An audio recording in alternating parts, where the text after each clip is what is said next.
Buenas tardes. ¿Listos con la palabra de Dios? Abra su Biblia, por favor, en Juan capítulo 13, versículo 23. Hoy vamos a hablar acerca del apóstol Juan, de carne y hueso.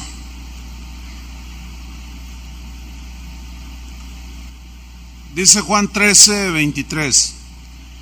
Y uno de sus discípulos, al cual Jesús amaba, estaba recostado al lado de Jesús. Qué escena tan más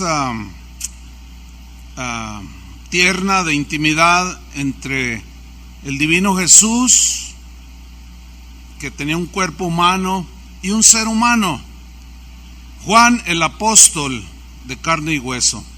El nombre Juan significa el Señor es misericordioso. ¿Cuántos Juanes hay aquí? Bonito nombre. ¿Cuántas Juanitas? Una que otra. El Señor es misericordioso. Juan fue el más joven de los 12 y uno de los discípulos más notables que estuvieron con Jesús. Juan, que posteriormente fue el apóstol, nació en Galilea, hijo de un hombre llamado Zebedeo, pescador de oficio, uno de los discípulos más cercanos a Jesús, porque siempre estuvo en ocasiones muy especiales que nos narran los evangelios. Ahí estaba siempre, cerquita de Jesús. En la resurrección de la hija de Jairo, ahí vemos a Juan. En la transfiguración de Jesús en el monte, ahí estaba Juan, bien cerquita. En el huerto de Getsemaní, donde Jesús se retiró a orar antes, pues en agonía antes de su sacrificio, ahí estaba Juan, cerca. La primera mención de Juan es cuando Jesús lo llamó para servirle. Esto lo vemos en Mateo capítulo 4, versículo 21. Dice: pasando de allí, vio a otros dos hermanos, Jacobo, que a veces se le menciona a Santiago, es el mismo, hijo de Zebedeo, y Juan su hermano. Ahí aparece Juan. ¿Qué estaban haciendo? Dice que estaban en la barca con Zebedeo, su padre, que remendaban sus redes, eran pescadores, y los llamó. Dice el versículo 22, y ellos, dejando al instante la barca y a su padre, le siguieron. Cuando Jesús llamaba a las personas para que lo siguieran, hubo distintas reacciones. Unos rechazaron su llamado. Otro le dijo: te seguiré, Señor, pero primero deja que vaya y entierre a mi padre. Esa expresión no significa que su padre había muerto y lo estaban velando, no. Lo que quiere decir es: te voy a seguir, pero espera hasta que mi padre muera, reciba mi herencia, hasta entonces te voy a seguir. Y Jesús decía: no, así no. Él quiere una disposición inmediata a seguirlo y a servirlo. Y aquí vemos en un rasgo en Juan, de una disposición para estar con Jesús, para conocer a Dios. Dice que al instante dejaron la barca y a su padre. Jesús en su doctrina dijo que cualquiera que prefería a su hermano, su amigo, su padre o su madre, en lugar de él, no era digno de él. ¿Por qué dijo esto? Porque ningún ser humano puede salvar a otro ser humano, solo Jesús. Por eso nosotros nunca debemos de preferir, aunque sean los seres más queridos. Por ejemplo, allá atrás está mi madre con sus 95 años encima, pero ella sabe que yo la amo, la visito, le doy masajito y todo, oro por ella, pero ella sabe que el Señor es número uno, ¿sí? ¿Cuál es tu reacción? ¿Cuál es tu respuesta ante el llamado del Señor para seguirle y para servirle? Aquí vemos que Juan al instante, dice, dejó la barca y a su padre se despidió: papá, creo que esta es mi vida. Ahí tuvo una revelación, al igual que Pedro, de que era el Mesías que estaban esperando, y le siguió. Más adelante vemos a Jesús que les pone un apodo, tanto a Jacobo como a Juan, un apodo que los describía tal y como ellos eran, hombres de carne y hueso. Vamos a Marcos 3, versículo 17, para ver el apodo que les puso. ¿Se acuerdan que a Cefas le puso Pedro como apodo? Ya se agarró como un nombre, pero le puso Pedro, que significa piedra. Pues imagínate, oye, piedra, ven para acá, pues suena medio, ¿verdad? Pero ustedes saben a qué se refería. Una piedra es sólida, y en ese momento su carácter era débil, voluble, etcétera. Vamos aquí a Marcos 3:17. Dice: a Jacobo, hijo de Zebedeo, y a Juan, hermano de Jacobo, a quienes apellidó Boanerges, esto es, hijos del trueno. ¿Por qué los llamó así, hijos del trueno? Los llamó así porque esto describía su carácter explosivo.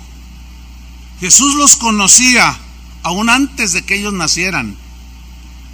Este Juan era un hombre de carácter explosivo, era ambicioso, era un hombre intolerante, prepotente, así lo describe el Evangelio. Jesús tenía que tratar con el corazón de Juan, tenía que moldearlo, tenía que transformarlo, porque todo ese tipo de actitudes no son agradables delante de Dios. El cristianismo comenzó con 12 hombres, un grupo muy pequeño de hombres defectuosos, hombres imperfectos, hombres incorrectos, hombres equivocados, extremosos, intolerantes, fanáticos, sectarios, erróneos, hombres desacertados, disparatados, igualitos a nosotros. ¿Cuántos dicen amén? Pero Él los miró y sabía su condición, pero también Jesús sabía que tenía el poder para transformar a esos hombres. Hay una promesa que el apóstol Pablo, que también fue tratado por el Señor, dejó escrita por el Espíritu Santo en Filipenses 1:6. En la versión Palabra de Dios para Todos, lee así: estoy convencido, escuche bien la promesa, estoy convencido, dijo Pablo, de que Dios empezó una buena obra en ustedes, en cada uno de nosotros, y la continuará hasta completarla el día en que Jesucristo regrese. Esto significa, el día hasta que Jesucristo regrese, que mientras estemos en esta tierra vamos a lidiar con nuestras imperfecciones, lo cual no quiere decir que nos vamos a conformar a ser intolerantes, rezongones, agresivos. No. Vamos a seguir luchando, pero ahora con una visión nueva de que Dios puede ir quitando de nosotros todas esas actitudes que nos caracterizan y que le desagradan a Dios y que no se parecen a Jesús. Pero ahí está la promesa. Mientras no entendamos bien que somos imperfectos, seremos imperfectos hasta el día que nos muramos, vamos a tener reacciones muy inmaduras. Vamos a decir, cuando surge alguna situación en la congregación o algo, dicen: ya me desilusionaron los hermanos, ya me voy.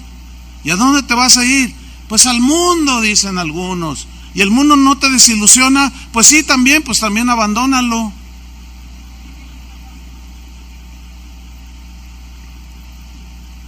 Lucas 9:46, ahí empezamos a ver al Juan de carne y hueso.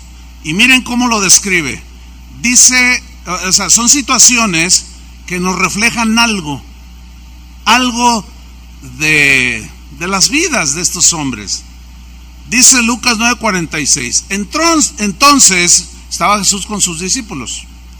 Entraron en discusión. ¿Entraron en qué? Discusión. Se pelearon entre sí. Discutieron entre sí. Hay casos donde el apóstol Pablo dice: ruego a Evode y a Síntique, dos mujeres, Evodia y Síntique, que sean de un mismo sentir.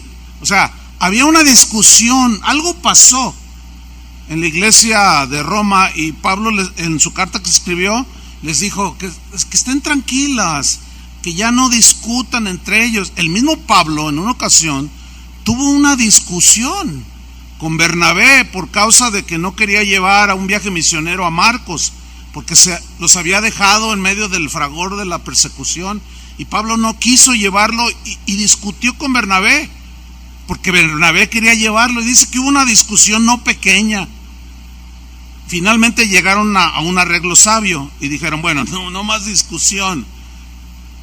Pablo, tomando a Silas, se fue a otro por su rumbo, y Bernabé tomó otro de los discípulos y se fue, y santa paz. Empezaron ellos a saber solucionar los problemas. Pero a veces las discusiones surgen por situaciones diferentes a los casos que he mencionado.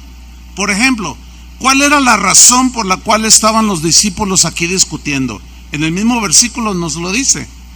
Dice que entraron en discusión. Ahora, imagínense a los 12 discípulos, a Pedro, al mismo Juan, a Jacobo, a Andrés, Mateo, todos discutiendo. ¿Cuál era la razón de la discusión? Sobre quién de ellos sería el mayor. Ese versículo en la versión Palabra de Dios para Todos lo traduce así: los seguidores de Jesús comenzaron a discutir. Otras versiones dicen: comenzaron a pelear entre sí sobre quién de ellos era el más importante. Imagínense, discutir sobre quién de ellos era el más importante. Ahora, hagan una imagen ahí en su mente. Imagínense la discusión. No, yo soy el más importante aquí, dice Mateo. Luego Andrés: no, yo.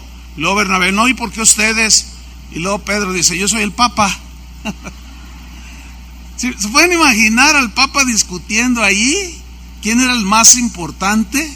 Esa es una actitud de niños, ¿sí o no?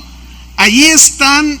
Mire, por lo que usted discute, o cuando usted discute, y por lo que usted discute, mientras discute, está revelando su corazón. No, pero o sea, cualquier discusión revela algo del corazón.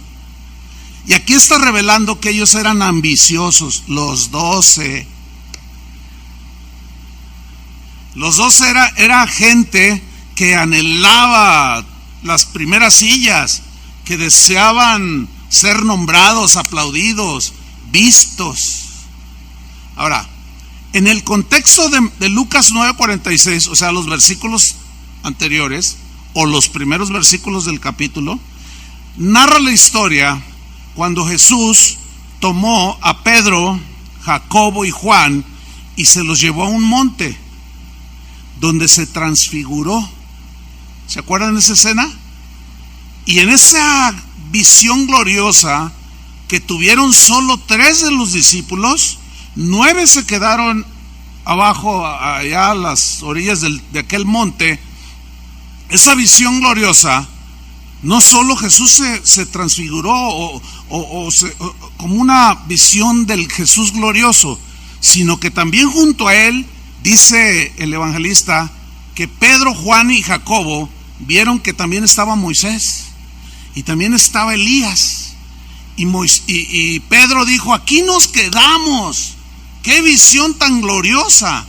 Bueno, ese es el contexto, lo que viene arriba a lo que estamos leyendo, que empezaron a discutir, lo cual se puede pensar que la discusión tenía que ver con algo. ¿Cuál era ese algo? Quizás los 9 que se quedaron allá abajo comenzaron a hablar entre sí: ¿y por qué ellos 3 sí y nosotros no? Y a lo mejor cuando iban subiendo, Juan volteó y les dijo, ¿qué hago? ¿Qué sé yo? O sea, reacciones típicas de hombres ya de edad, pero inmaduros. Características muy humanas que denotan la imperfección. Ahora, ¿qué provocó entre los 9 que quedaron allá?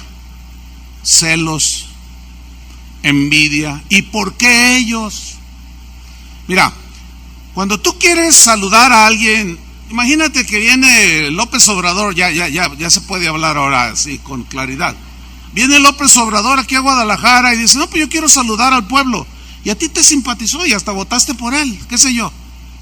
Entonces tú quieres acercarte para saludarle. Pero por alguna razón no pudiste.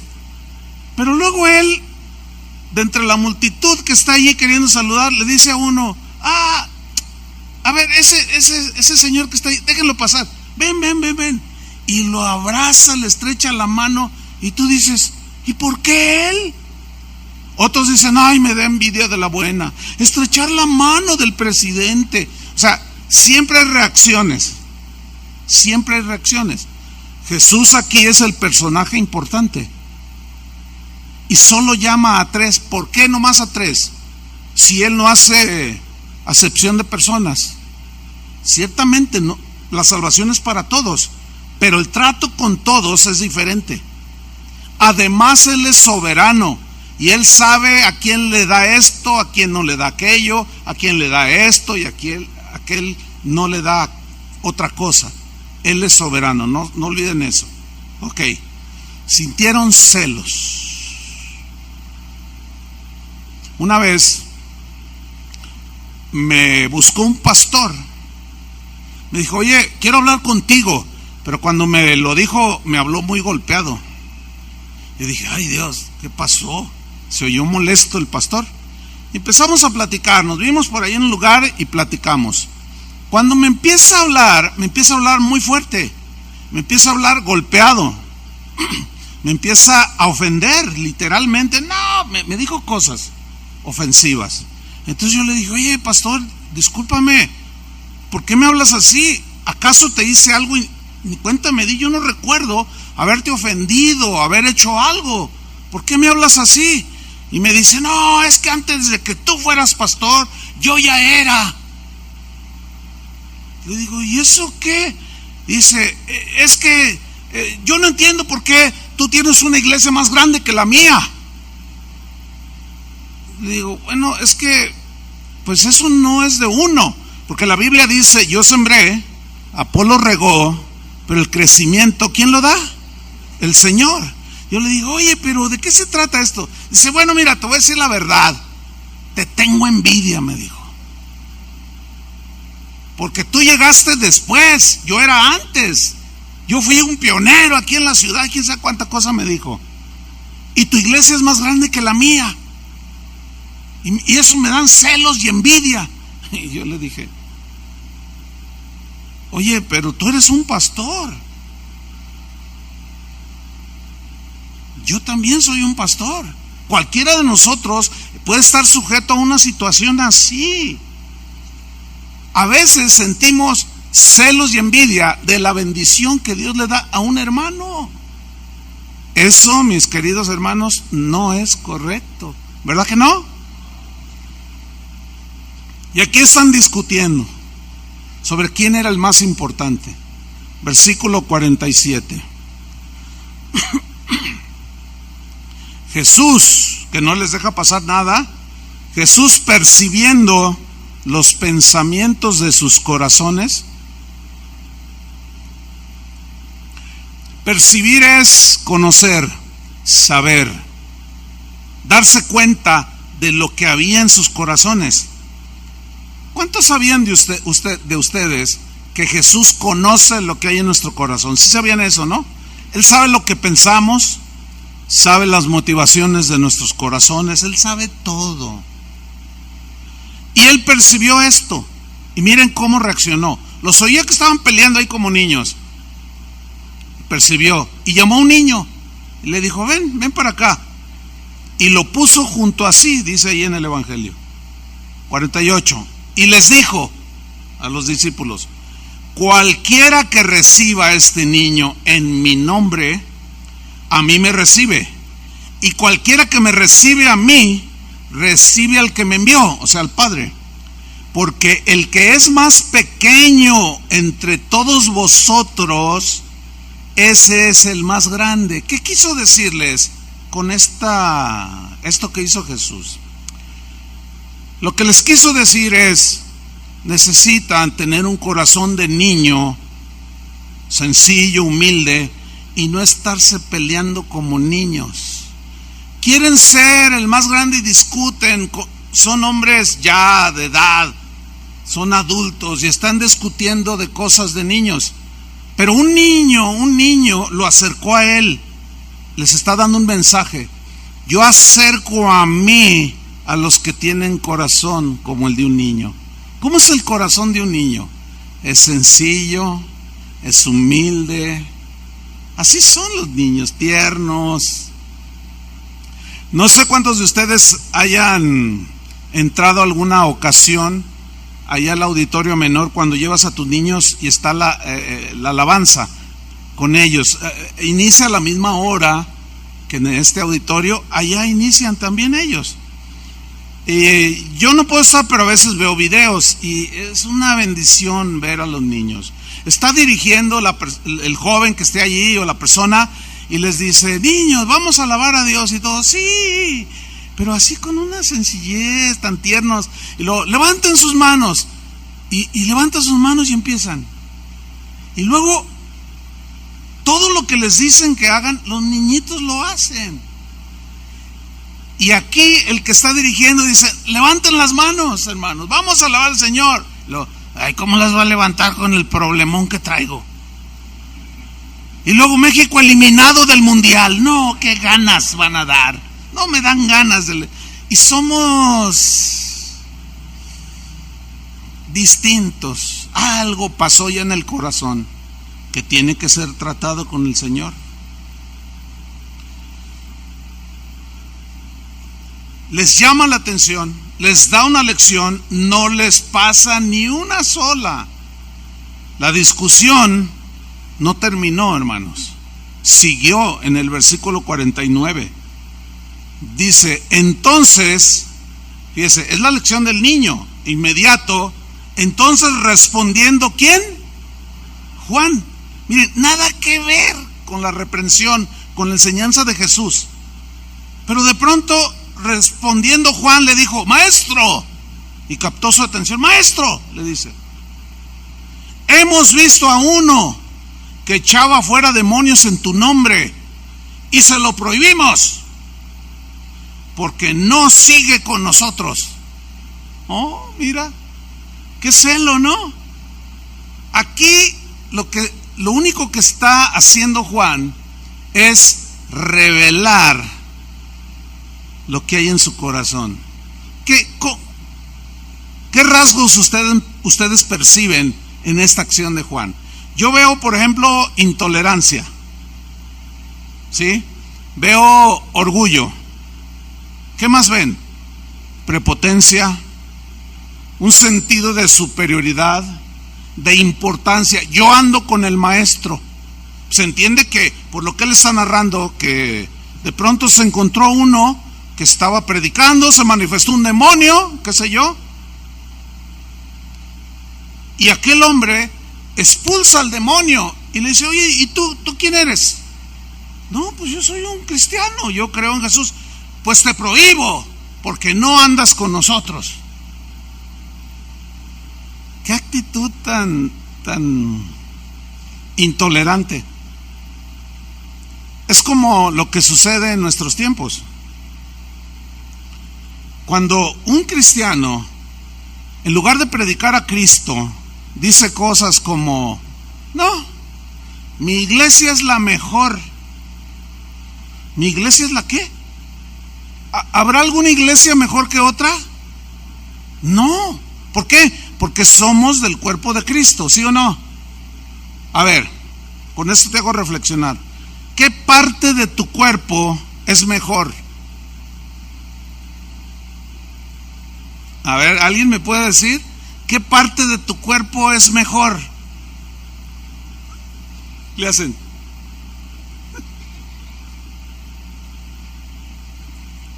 No, esa pregunta no aplica. O sea, está mal planteada. Porque no hay en nuestro cuerpo un órgano mejor que otro. Porque todos son parte del cuerpo. No puede haber mejores iglesias que otras. Lo que como se debe describir es, puede haber deficiencias en la enseñanza, puede haber ciertas circunstancias, pero no que sean peores que otras. No hay que confundir eso. Y peor cuando alguno, en lugar de predicar a Jesús, predica a la iglesia a donde asiste. Cuando tú le hables a alguien del Señor, háblale del Señor, háblale del Evangelio. No le digas, mira, ahí en mi iglesia esto, ahí en mi iglesia el otro, porque si tú lo atraes con eso de que aquí todos somos bien buena onda y somos todo amor y todo, cuando venga se va a desilusionar. ¿Sí o no? Por eso no debemos de predicar a ningún hombre, por más importante que éste sea. Tenemos que predicar al más importante. ¿Cuántos dicen amén? Entonces aquí vemos que Juan estaba esperando la aprobación de Jesús en lo que había hecho.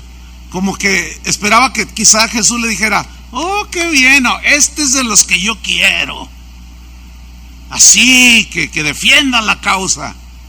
Juan lo que vio en aquel hombre que había expulsado demonios en el nombre de Jesús, lo vio como un rival, lo vio como la competencia de enfrente, quería eliminarlo, quería descalificarlo, pero Jesús no estuvo de acuerdo con esa actitud. No. ¿Cuántas veces hacemos lo mismo, hermanos? Nos creemos poseedores de la verdad absoluta y si no andan con nosotros, los descalificamos. Eso no debe suceder.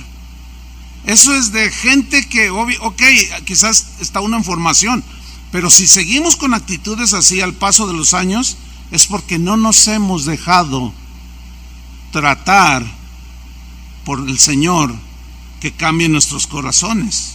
Hay quienes se sienten los únicos que están cerca del Señor, y si no están con ellos, desechan a los demás, los descalifican, les llaman hasta hijos del diablo, les dicen. No, eso no está bien. Esa es una actitud espantosa, es una actitud prepotente, hermanos. Y el Señor desaprobó de manera tajante esa actitud de Juan. No le dejó pasar ninguna. Miren, como padres, ¿cuántos tienen hijos que están en crianza? Un buen número. Aquí hay muchas lecciones, pero una de ellas en cuanto a la familia es que Jesús como formador no les dejó pasar un solo berrinche, una sola mala actitud. Siempre como formador de discípulos y los padres como formadores de los hijos, no les dejen pasar una. Cualquier rezongue así, oye hijo, lava los trastes, que quién sabe qué, o sea, no se la dejen pasar. Quizás no en ese momento, a ver, no, pueden esperar 5 minutos, 10 minutos, oye hijo, ven para acá, y explicarle, hablar con él, porque no es bueno. Porque si les dejan pasar, los afectados van a ser ellos. Por eso Jesús no les dejó pasar ni una sola mala actitud. Y este debe ser un rasgo de un maestro, de un buen padre, de una buena madre. Le dice en el versículo 50, Jesús le dijo, no se lo prohíbas. ¿Por qué se lo prohíbes, Juan? Porque el que no es contra nosotros por nosotros es. O como dice otra versión, porque el que no está con nosotros, contra nosotros, perdón, está a nuestro favor. ¿Cuántos hijos del trueno hay todavía por ahí? Mira, si tú le preguntas a cualquier cristiano que conozcas de otra congregación, tú le dices, ¿amas a Jesús? ¿Qué te va a responder? Sí. Si a ti te preguntan, ¿amas a Jesús? ¿Qué te van a responder? ¿Qué vas a responder? Claro que sí. Si tú le preguntas a cualquier cristiano, oye, ¿qué es bueno? ¿Obedecer al Señor? Te va a decir, obedecer al Señor. O sea, todos los cristianos vamos a pensar exactamente lo mismo en cuanto a los principios. ¿Me estoy explicando? ¿Por qué? Porque todos estamos a favor del Evangelio. Todos estamos a favor de la salvación de las personas. Todos estamos a favor de que Jesucristo tiene el primer lugar dentro de nuestro corazón. Pero hay cosas, por obvias razones de que somos diferentes, que nos distinguen a cada uno de nosotros. Por ejemplo, así como de manera individual, tú eres diferente. Si fueron 5 hermanos, tú eres diferente a los 5. Ellos son diferentes a ti. Como cristianos iguales, como congregaciones igual. O sea, somos hijos de Dios, pero hay cosas que nos distinguen, hay rasgos que nos distinguen. Y si nos ponemos a discutir y a prohibir a los demás cosas que no tienen sentido hacerlas, o sea, prohibirles, estaremos cometiendo un error. Por ejemplo, miren, cuando yo empecé a predicar, que empecé a conocer otros ministerios, otros pastores, yo empecé a ver que no todos cantaban de la misma manera que nosotros cantábamos. Yo pensaba que todos los cristianos cantaban igual. Yo pensaba que todos los cristianos eran igual en cuanto a costumbres, maneras de hacer sus reuniones. Pero me empecé a dar cuenta que no. Y empecé a tener un conflicto. O sea, intolerancia. ¿Por qué? Porque yo quería que todos cantaran las mismas canciones que yo cantaba. Y cuando hablaba con uno de ellos querían que nosotros cantáramos lo que ellos cantaban. Y venía la discusión, la intolerancia. Y aunque nos sentíamos muy celosos, miren, una vez, bueno, varias veces, me pasó esto. La primera vez que me sucedió, en una congregación entré, iba a compartir, y los hombres estaban sentados de un lado y las mujeres de otro lado. Y yo dije, caray, ¿y ahora? Yo nunca había visto eso hace muchos años. Bueno, ellos tienen un concepto así. Y a mí como que me chocó. Pero dije, bueno, al paso del tiempo empecé a asimilar, empecé a entender que esas son cosas, conceptos que no son importantes en realidad y que nos dividen si los discutimos. Me estoy explicando. De manera que fui aprendiendo y sigo aprendiendo, pero en ese tiempo aprendí a sentarme donde se sentaban los hombres. Una vez el hermano Pablo y yo fuimos a una iglesia de esas, pero entramos y yo lo seguí. Y él se sentó, yo me senté, llegamos tarde, veníamos de aquí hacia Michoacán, y de pronto ya había empezado la reunión, el hermano Pablo iba a predicar, y de pronto yo volteo así y miro a puros hombres de aquel lado, y nos miraban, hubieran visto la mirada que nos echaron así. Y yo, ¿por qué nos ven así? Y me puse nervioso y los miraba otra vez y nos miraban, no cantaban, dejaban de cantar, le hacían así, pero nos veían feo. Y luego el hermano Pablo, hermano, se dio cuenta, dice, hermano, ¿ya viste dónde nos sentamos? Le digo, no, mira hacia atrás, puras señoras. El concepto de ellos, pues hay que respetarlo. ¿Por qué se sentaban de un lado los hombres y otro las mujeres, pues por algún concepto. Y me acuerdo, el hermano Pablo me dice, me daba lecciones, porque él vio que yo tuve una reacción. Ay, sí, que no, hermano, me dice, no, tienes que aprender a respetar, ellos son así, tú me seguiste, yo me equivoqué, pero me acuerdo que se levantó y fue y se sentó ahí, y a los amantes bien contentos.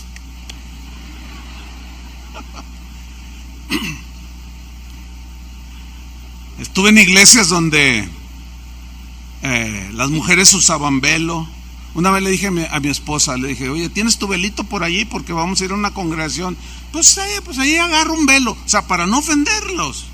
No tiene caso discutir por una situación así. ¿Qué es más importante? ¿La comunión, el amor, la amistad? ¿O discutir si hay que usar velo o no? Bueno, todo eso lo fuimos aprendiendo, hermanos. Llegué a estar en congregaciones donde la música, yo no podía adorar con ese tipo de música, o ritmo pues, o estilo, como tú quieras. Yo estaba acostumbrado como aquí, pero comencé a entender que no podía yo invadir ese terreno y prohibir o cosas de esas, porque son cosas que nada más porque no cantan igual a nosotros, están descalificados. No, eso es un error. Miren, una vez, de tantos lugares que me ha pues tocado visitar, una vez en España, me invitaron a predicar a una iglesia, y cuando ya iba a iniciar, se empezaron a subir un montón de gente en una plataforma grande, así como esta. El lugar, yo creo que la plataforma era más grande que el lugar, y casi toda la congregación pasó adelante. Todos traían guitarras de caja, acústicas. Y yo dije, ¿y ahora qué? No había batería, no había pianos, no había ningún instrumento, puras guitarras. Estábamos en la ciudad de Sevilla. Y cuando empieza la alabanza, hermano, aquello era como 40, 50 tocando al unísono, con un mismo ritmo y con el clásico aplauso. Pues yo tenía ganas de decir ¡ole! Y así como que, ay Dios, ¿verdad? Pues, pero bueno, o sea, no voy a ponerme a discutir. Imagínense el papelón que me subo a predicar. No, hermanos, esa musiquita que ya mero saco mi capote. ¿Qué es eso, hermanos? Canten. ¿Me está entendiendo? Pues así eran los discípulos. Ahora, eso no formaba parte mío. Dios tuvo que ir enseñándome, como enseñó a Juan. Así nos quiere enseñar absolutamente a todos. No se lo prohíbas. Pero el asunto no terminó allí, hermanos. Miren el versículo 51. Cuando se cumplió el tiempo en que él había de ser recibido arriba, o sea, en el cielo, morir por todos y partir, afirmó su rostro, dice, para ir a Jerusalén. Eso nos da a entender que él estaba en una parte alejada. Quería ir a Jerusalén, donde él iba a ser crucificado. Pero mira el versículo 52. Y envió mensajeros delante de él, los cuales fueron y entraron en una aldea de los samaritanos para hacerle preparativos. Déjeme darle un contexto del asunto con los samaritanos. Mire, por razones, prejuicios raciales, culturales y religiosos, los samaritanos y los judíos no se pueden ver, no se podían ver. Tenían años y años en una contienda continua, nunca se ponían de acuerdo. Los judíos menospreciaban a los samaritanos y les decían, así les decían, perros. Y los judíos les decían otro tanto. Siempre estaban peleando entre sí, ya sea por cuestión cultural, por cuestión étnica de raza o por cuestión religiosa. Siempre había contiendas entre ellos. ¿Se acuerdan cuando Jesús dice que llegó ahí en Samaria, pasó por Samaria y llegó a un pozo donde se sentó y llega una mujer que era samaritana? ¿Se acuerdan de Juan capítulo 4? Dice que cuando los discípulos vieron que estaba hablando con una mujer, se maravillaron. Pero eso se maravillaron se molestaron, así como, ¿cómo es posible que esté hablando con una mujer? Porque en aquel tiempo a las mujeres las tenían un cero a la izquierda. Y cuando vino Jesús, les volvió la dignidad. Las mujeres no podían ser instruidas en la Torá o en la ley. No, porque ellas, ¿para qué? Eran menospreciadas, y si las dejaban entrar, las dejaban allá atrás, allá afuera. Y Jesús se pone cara a cara con una mujer. Eso rompía los protocolos de los judíos. Y se maravillaron. Y luego todavía dijeron los discípulos, los intolerantes discípulos que estaban en formación, dijeron, habla con una mujer y además es samaritana, dijeron. Y Jesús, mire, pues estaba oyendo todo, los miraba y, con una paciencia como la que tiene contigo y como la que tiene conmigo, y empezó a decirle, oye mujer, dame agua, tengo sed. Y fíjense la reacción de la mujer. ¿Cómo tú me pides agua si judíos y samaritanos no se tratan entre sí? O sea, es agresiva la señora. Pero Jesús hizo a un lado la ofensa y le dijo, mira, si tú bebes agua de aquí te va a volver a dar sed, pero yo tengo una mejor, que si tú la tomas ya nunca vas a tener sed. Me parece que tú eres profeta, le dice. Entonces dice ella, fíjate, primero mete el asunto étnico, de raza. Judíos, samaritanos no se tratan. Y luego enseguida dice, nuestros padres adoraron.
En este monte, o sea, en el monte Gerizim, así se llamaba, los samaritanos. Y ustedes los judíos dicen que es en Jerusalén. Metió el pleito religioso. Y Jesús le contesta, mira mujer, créeme, va a haber un día, llegará el día en que ni en Jerusalén ni en este monte van a adorar al Padre. Dios busca verdaderos adoradores que le adoren en espíritu y en verdad. Y bueno, ustedes conocen la historia. ¿Qué vemos allí? A Jesús destrozando todas las barreras que nosotros, por nuestra inmadurez, por nuestra idiosincrasia, por lo que tú quieras, levantamos división. nos creemos mejores, los otros se creen mejores. Unos dicen, aquellos son peores, y aquellos dicen, ustedes son los peores. Total, es una de pleito. Es como Chivas América, pues. Así, siempre están peleando. Siempre. Entonces, ellos dicen que los envió a una aldea de los samaritanos para hacerle preparativos. Y miren la reacción, versículo 53, de los samaritanos. Mas no le recibieron. No le recibieron. Porque su aspecto era como de ir a Jerusalén. Significa que, quiere cortar camino, ¿verdad? Y quiere pasar por aquí. Por aquí no pasa nadie. Pero sí saben quién es él. No nos importa quién sea él. Es un judío. Y no lo queremos aquí. Que no pase por aquí. No lo recibieron. Ahí vemos ese pleito. Se manifiesta otra vez. Ahora, fíjense las reacciones. La reacción de Juan. Viendo esto, sus discípulos, Jacobo y Juan, que se ve que, aunque eran hermanos, se ve que eran uña y carne, por no decir uña y mugre, dijeron, fíjate lo que le dijeron, cuando ya ven la reacción de los samaritanos, le dijeron, Señor, y llaman su atención otra vez, ¿quieres que mandemos que descienda fuego del cielo, como hizo Elías, y los consuma? Órale. No, esto sí que es como cuando a ti alguien te hace algo, te rechaza, no te recibe, te ofende, algo, y luego ahora sí, Señor, haz justicia. Haz justicia. Sabes que yo soy inocente, abusó de mí. Señor, cuando menos una motocicleta que le pase por encima. O sea, tú fíjate, tienes fe para destrozar al que te ofendió, y no tienes fe para que Dios te provea tu necesidad. ¿Qué cosas, no? O sea, en eso no dudan. No, yo tengo fe que Dios hará justicia. Y bueno, hay como el Señor quiera, a veces se les cae el edificio encima, y por acá como diciendo, tienen una fe que mueve montañas, que hace caer fuego del cielo, pero no tienen fe para confiar que Él va a arreglar tu asunto. ¿Qué cosas, no? Igualitos a nosotros. Algunos le hacen, bueno, al menos son sinceros, ¿no? Los otros se quedan así como, híjole, ya me descubrieron. No, ya, que al cabo nadie nos ve. Estamos aquí nosotros. A ver, apagan las cámaras. ¿A poco no han deseado algo así? Aún como cristianos. Sean sinceros. ¿Sí o no? Mira, una vez estaba yo con una persona, una hermana, y estaba con una situación y de pronto hace esto. Ay, no, señor, perdóname, no, yo no quiero pensar eso. Yo no. Yo no quiero, no, así. Y yo, ¿qué te pasa? Dice, es que de pronto comencé a pensar que les vinieron mal por lo que me hicieron. Dice, yo sé que no debo de tener esto, porque la doctrina de Jesús es totalmente contraria a la naturaleza humana. Si alguien te da una mejilla, ¿qué dijo Jesús? Ponle la otra, lo cual significa no le respondas, no te pongas a pleito con él. Eso significa. Si alguien te ofendió, se volvió tu enemigo, y si tú algún día ves que tiene hambre y no tiene para comer, dale de comer. Si no tiene que beber, llévale un vaso de agua mineral. Totalmente contrario a las reacciones que son netamente humanas. Y ahí es donde entra el conflicto, porque no todos reaccionamos como reaccionó al final de cuentas el apóstol Juan. Lo vemos aquí todo explosivo, agresivo, prepotente. Ahorita que los consuman, ni los cabellos vamos a dejar aquí. ¿Se acuerdan cuando Elías oró? Ya lo vimos, Elías de carne y hueso. Señor, confirma con quién estás, que descienda fuego del cielo y que consuma el holocausto. era el sacrificio. Y cayó el fuego. Y, oh, Jehová es el Dios verdadero, dijeron. Y Juan, fíjense, el apóstol del amor, véanlo antes de su transformación de carne y hueso, totalmente agresivo, que los funda. Qué tremendo. Otra acción reprobable. Otra vez Jesús no les deja pasar ninguna acción, ningún gesto, ninguna expresión negativa. Nunca. Por eso es que continuamente tú sientes la reprensión del Señor. ¿Así lo sientes? O sea, cuando nadie te ve y reaccionas o piensas algo que tú sabes que no le agrada, viene la reprensión del Espíritu que mora en ti, y tú lo sabes, ¿no? Y dices, ay, Dios mío, no, perdóname, no, bendícelo. Significa que estás luchando. Pero antes no era así, ahora ya luchas porque ya tienes conciencia más clara del bien y del mal, ¿cierto? Entonces, ya Dios está tratando tu corazón. Ahora ya luchas por no hacer eso. Y cuando lo haces, ay, Señor, volví a hacerlo. Yo en realidad, tú sabes que yo no quiero. ¿Les pasa así? Esa es buena señal. Señal de que constantemente el Señor no nos deja pasar nada. Esto puede parecer que se piense que Jesús es muy duro. No, es formador. Como dije hace un momento, Él quería formar a sus discípulos y no les permitió nada. Y viene la reprensión. ¿Quieres que mandemos a encender fuego? Y ellos esperaban que les dijera, sí, estos, ¿cómo no me recibieron? ¿No saben quién soy yo? Imagínense a Jesús, ¿no saben quién soy yo? Y viene la reprensión, hermanos, versículo 55. Entonces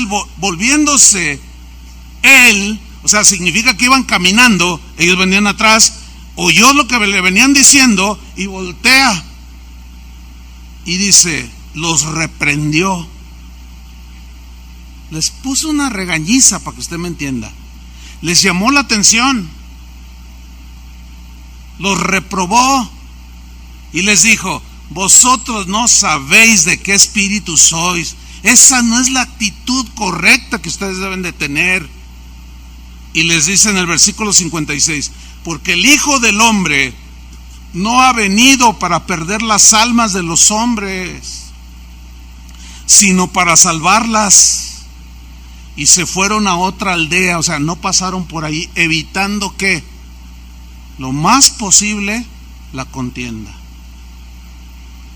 Porque Jesús es de unidad, pero hay quien no quiere unidad e insiste en ser todavía, dejarse llevar por los impulsos de la carne. Esa actitud, hermanos, de sentirse los únicos que están bien ante Dios, pues ha traído muchos problemas entre nosotros los cristianos.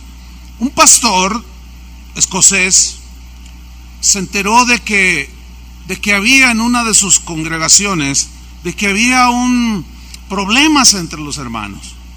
Se peleaban, discutían. Unos querían tener siempre la razón, los otros también, y esto provocaba pues problemas. Y les escribió una carta y dijo así: a los escoceses intransigentes, o sea, los hermanos ahí, les dijo: os ruego, hermanos, por las entrañas de Cristo, que consideren la posibilidad de que estén equivocados, o sea, en sus argumentos, en sus pleitos. Ok, déjeme explicarle un poquito más. Todos y cada uno de nosotros tenemos convicciones, ¿sí o no? Cada uno de nosotros defiende como pensamos, como creemos, etcétera. Cuando tú te sientes agredido respecto a lo que piensas o sientes, pues reaccionas, ¿no? Pero les hago una pregunta. En esas convicciones que tú tienes, que yo tengo, ¿podemos estar equivocados? ¿Sí o no? Por supuesto que sí.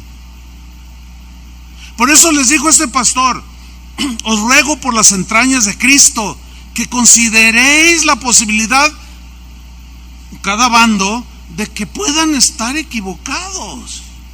O sea, sean más tolerantes, sean más pacientes, porque ambos bandos creen tener la razón, pero en algunas cosas que concebimos podemos estar equivocados, ¿sí o no? Eso es claro.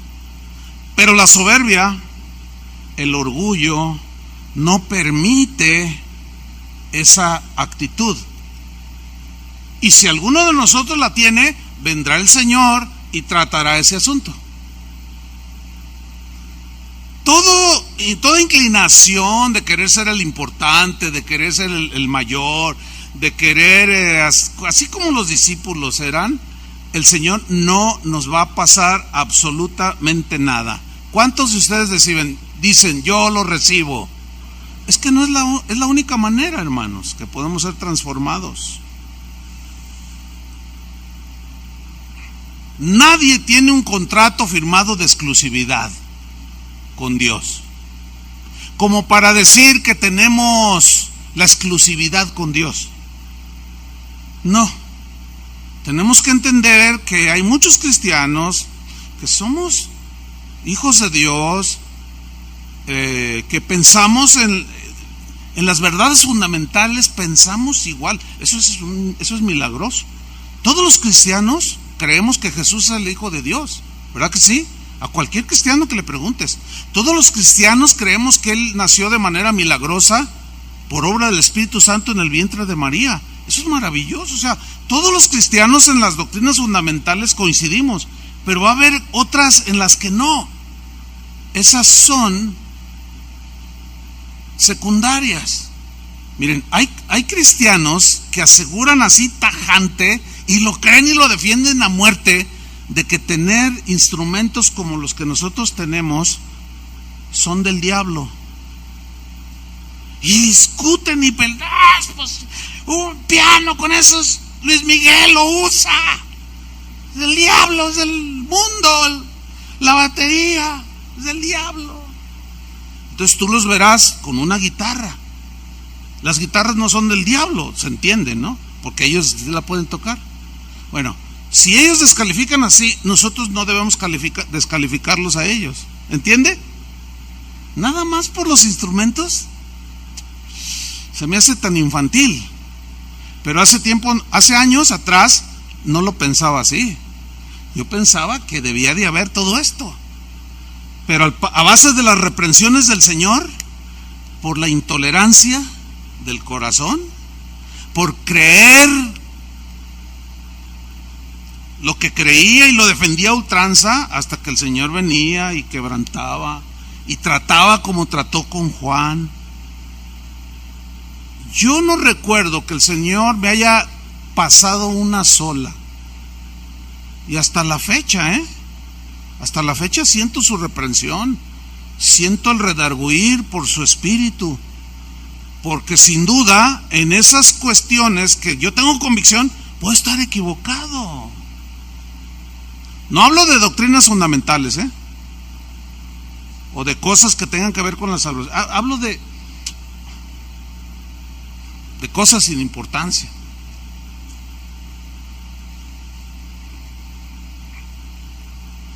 Mateo 20, versículo 20. Vamos a ver otro episodio, porque vemos cuánto Juan necesitaba al Señor, así como nosotros. Vamos a ver otro episodio en la vida de Juan. Mateo 20:20. Dice, entonces, miren este. Se le acercó a Jesús la madre de los hijos de Zebedeo con sus hijos. ¿Quiénes son los hijos de Zebedeo? Jacobo y Juan. Su madre hay otro texto que dice que se llamaba Salomé. Bueno, lean con mucha atención lo que pasó aquí. Se le acercó la madre, o sea Jesús, la madre de los hijos de Zebedeo, con sus hijos. Ahí va la señora con Jacobo y Juan, postrándose ante él, o sea, ante Jesús. O sea, vean la actitud así, pues humilde, ¿no? Ay, Señor, y se postra, ¿verdad? Y todo. Dice, te quiero pedir algo, dice allí, pidiéndole algo. Y bueno, Jesús, que conoce el corazón, pues permitió que hablaran para que revelaran su corazón, aquel ya conocía. Y él le dijo, ¿qué quieres? Le dijo Jesús. Ella dijo, ordena. Órale, ¿ordena? Fíjate hasta dónde llegamos cuando no entendemos estas cosas. Le dice a Jesús, le dice, ordena que en tu reino se sienten estos dos hijos míos, el uno a tu derecha y el otro a tu izquierda. Y yo me imagino a Jacob así, y a Juan con su aureolita así. Ahora, ¿qué está pidiendo la mujer? Lugar importante para ellos, ¿no? Lugar de preeminencia, lugar que todos ven, a tu derecha, a tu izquierda. ¿Saben quién fue la que le sembró a Jacobo y a Juan esa actitud por la que discutieron? ¿Quién creen? La mamá.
Así que de seguro ha de haber tenido alguna plática con ellos. ¿Cómo que ya dejaron a su padre, nos dejaron a todos? Es que encontramos al rabí, encontramos al Mesías. Y luego le vino, ya sé, ustedes van a ser de su brazo derecho, su brazo izquierdo, allí junto a él. ¿Saben qué? Vengan para acá, voy a ir a hablar con él. ¿Y qué le vas a decir? Pues que los tenga en lugar de importancia, donde todos los vean, a tu derecha, a tu izquierda. Es como cuando tú le dices a tu hijo, estudie. Es que no me gustan los números, dice el niño. No, estudie para que llegue a ser alguien. Y el niño dice, entonces no soy nadie ahorita. Entonces él va asumiendo que llegar a ser alguien es alguien que sacó una carrera. ¿Cuántos saben que sacar una carrera no te garantiza ni que seas un buen hombre, ni que seas educado, ni que seas una buena mujer? ¿Cuántos saben que no garantiza? Desde ahí ya les están sembrando a los niños. Esta mamá falló en su formación. Y aquí se ve ya completamente. Todos queremos lo mejor para nuestros hijos, pero así no, hermanos. Y otra vez el Señor no dejó pasar ni a la alcahueta de la mamá de ellos. No, miren lo que dijo. Entonces Jesús respondiendo dijo, no sabéis lo que pedís. Y la señora, claro que sí. Y Jesús, no sabes lo que pides. ¿Podéis beber del vaso que yo he de beber? Les dice a ellos. ¿Pueden beber del vaso que yo he de beber? O sea, sufrimiento. ¿Pueden ser bautizados en el bautismo con que yo soy bautizado? O sea, de sufrimiento. Y ellos dijeron, podemos. Nomás faltó que dijeran, todo lo podemos en Cristo que nos fortalece. Podemos. ¿Cuántos saben que nuestras fuerzas no podemos resistir el sufrimiento? ¿Cuántos saben? Pero vean la arrogancia de Juan. Vean la autosuficiencia de Juan. Y la altanería de Juan. Y la mamá ni se diga. Podemos, dice. Él les dijo, a la verdad, de mi vaso beberéis. Y vaya que sí, a Juan le dieron unos azotes junto con Pedro varias veces. Así le fue. A la verdad de mi vaso beberéis, y con el bautismo con que yo soy bautizado seréis bautizados. Pero el sentarlos a mi derecha y a mi izquierda no es mío darlo, sino aquellos a quienes está preparado por mi Padre. O sea, ¿a quiénes va a sentar más cerca de él allá en las bodas del Cordero? A los que él quiere sentar. Ya está preparado. ¿Quiénes serán? Ay, pues yo voy a orar para ser yo. Sí, y no eres capaz de obedecerle al Señor. Ahora, miren el versículo 24. Son historias tan especiales, ¿no? Dice el versículo 24: cuando los 10 oyeron esto, ¿qué oyeron? Pues toda esta discusión, que vieron que la mamá de ellos llegó y mira. Yo me imagino a Pedro, mira la señora, ¿qué? Y con sus muchachitos, ¿verdad? Y Juan. Y Pedro y Andrés y todos, ¿qué? Y luego la señora, ven que todos viendo aquello, ¿no? Y oyen, Señor, ¿qué quieres?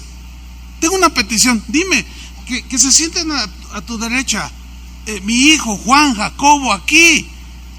Y Jesús desaprueba, no contesta esa petición, y todos los 10 acá mirando. Híjole, estaban bien enojados.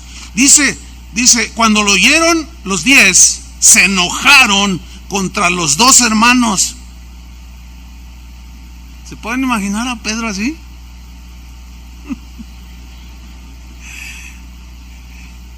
Qué increíble, ¿no? Ahora, ¿por qué cree usted que se enojaron? Porque se les adelantaron. Porque en los versículos que ya vimos adelante, todos discutían a ver quién era el más importante. Esa era su disputa, eso era su anhelo, eso era su visión en el ministerio. Fíjense nomás. Por eso estaban enojados. Estaban molestos, ya se nos adelantaron y a lo mejor no escucharon todo lo que Jesús les estaba diciendo, y cuando los vieron pues estaban enojados, molestos. Y Jesús viendo todo, versículo 25, entonces Jesús llamándolos, vengan los 12, vengan para acá. Y todos así mirándose, ¿no? A Juan diciendo, córtala. Vengan, les dijo, sabéis que los gobernantes de las naciones se enseñorean de ellas. Era obvio que se refería a los gobiernos romanos. Los césares fueron emperadores que gobernaron pisoteando a los demás. Los senadores que estaban allí en la cámara baja, que le llaman, supuestamente representantes del pueblo, hacían exactamente lo que siguen haciendo hoy, nada más legislando a su favor, y al pobre lo pisoteaban, enriqueciéndose ellos, viviendo a todo lujo, y el pueblo, como siempre ha sido, ellos siempre se enseñorean. igualito como sucede aquí y en muchas partes del mundo.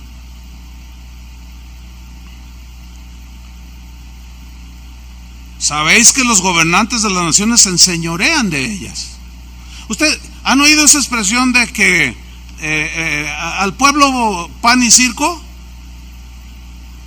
¿Se han oído esa expresión? Se originó en la Roma antigua, cuando los emperadores, los gobernantes pisoteaban a los habitantes de su reino. De pronto, cuando se querían levantar para protestar, los gobernadores decían: denles víveres, denles comida, y denles pan, y denles espectáculo. De ahí se originó el circo romano, los gladiadores y las peleas. De ahí salió al pueblo pan y circo.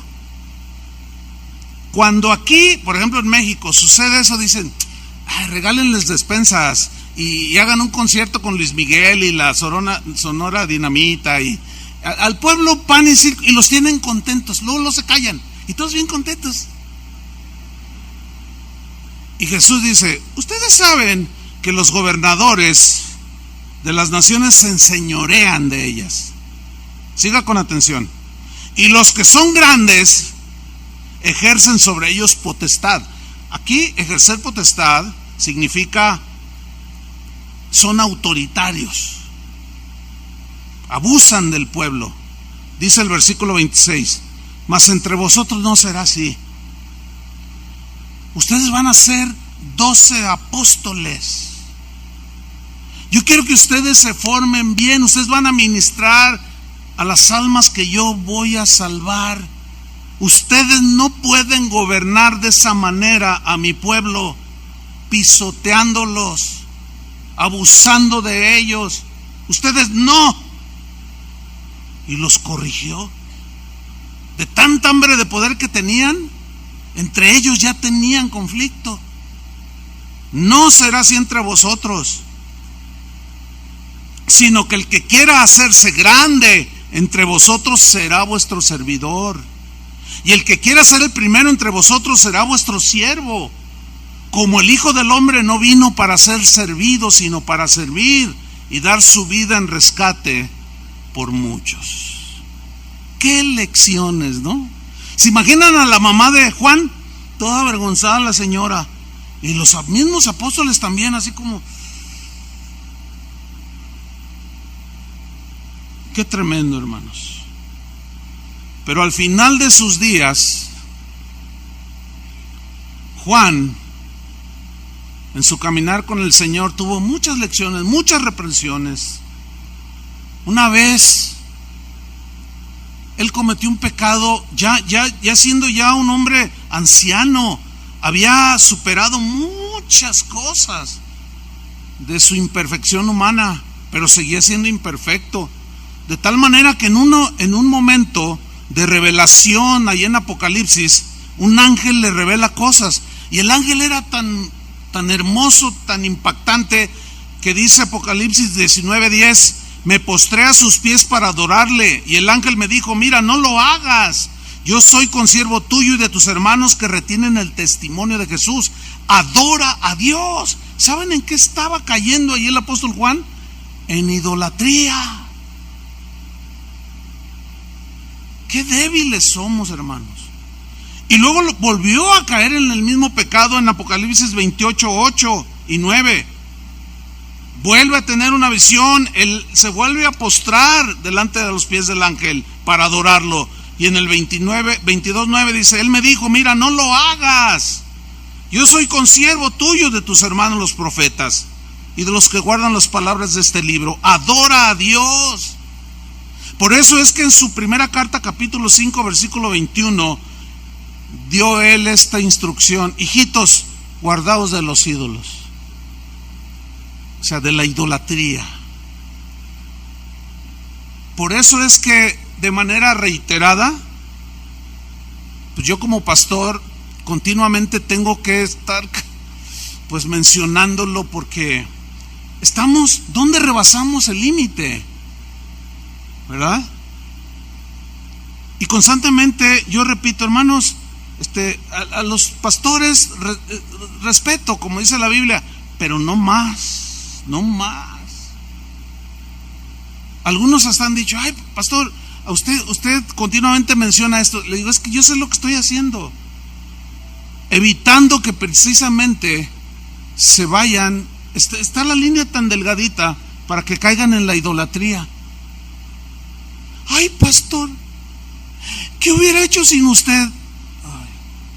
Ahora, si yo lo dejo así, ¿quién va a ser el afectado? ¿Los dos? Porque yo me la puedo creer y la persona también se lo cree. ¿Cómo que una vez ustedes saben que a veces hablo de que un día nos vamos a morir, etcétera, y que vamos a estar con el Señor? Y no faltó quien: ay, pastor, si usted se muere, ¿qué vamos a hacer? Mal.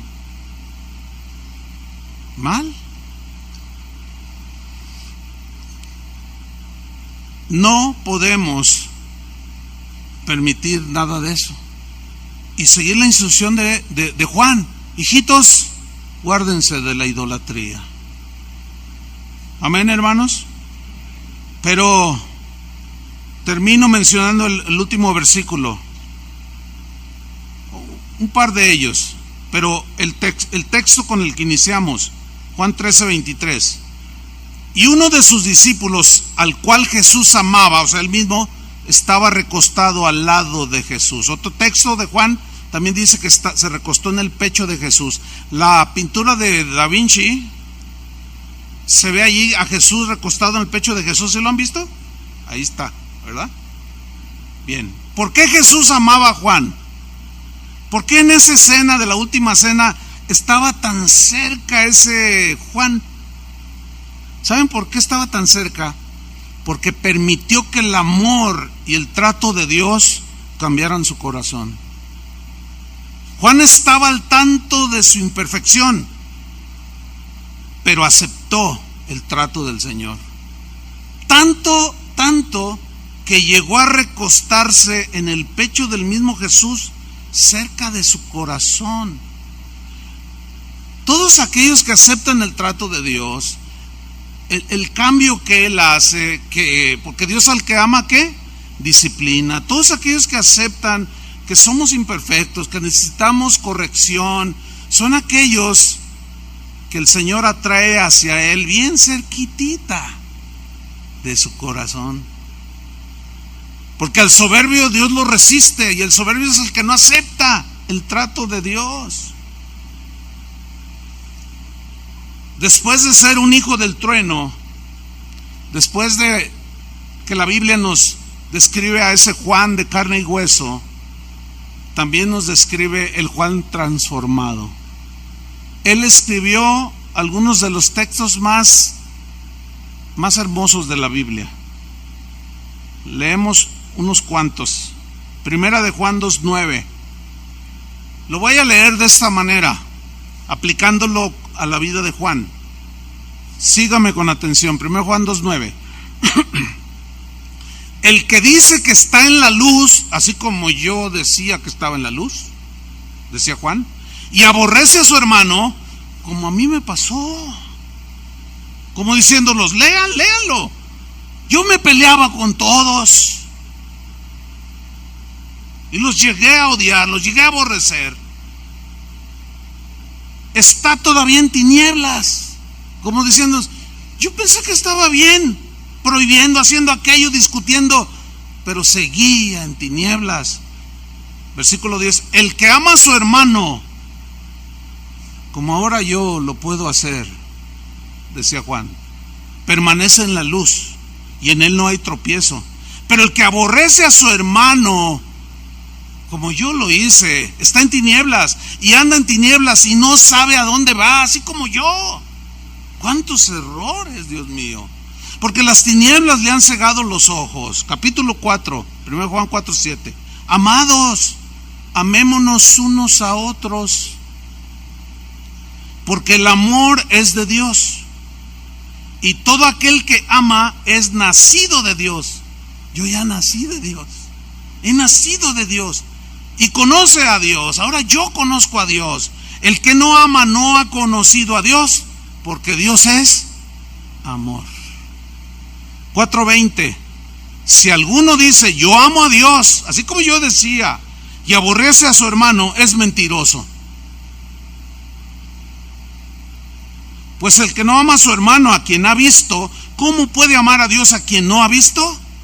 Y nosotros los cristianos tenemos este mandamiento de él: el que ama a Dios, ame también a su hermano. ¿Qué tan cerca o qué tan lejos estás del pecho del Señor? Híjole, yo quiero estar cerquita y recostarme ahí y descansar y poder escuchar el latido de su corazón. Pero tenemos que recibir la disciplina y el trato del Señor. ¿Cuántos lo reciben? Señor, te damos gracias por tu palabra. Reconocemos, Señor, que somos de carne y hueso. Lejos esté de nosotros sentirnos perfectos. Nos identificamos, Señor, con cada personaje que nos has mostrado de carne y hueso. Y con cada uno de ellos trataste, reprobaste sus acciones equivocadas, egoístas, ambiciosas, todo aquello que te desagrada. Y trataste con cada uno de ellos, con Elías, con Pedro, con Moisés, con Juan, el que llegó a ser el apóstol del amor, porque así lo llamaban al final de sus días.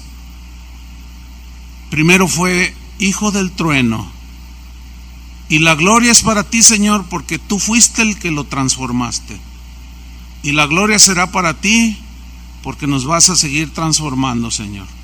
Aceptamos la corrección, aceptamos tu trato, queremos estar cerca de tu corazón y escuchar tu latido, Señor, y recostarnos en tu pecho. Gracias te damos, Jesús, por todas tus enseñanzas, Señor. Padre, muchas gracias por darnos lo mejor que tenías, a tu Hijo Jesús, autor y consumador de nuestra fe. Gracias por darnos tu Espíritu Santo, que obra en cada uno de nuestros corazones. Todo en el nombre de Jesús, nuestro Salvador. Amén. Amén. Que Dios los bendiga. Denle un aplauso al Señor.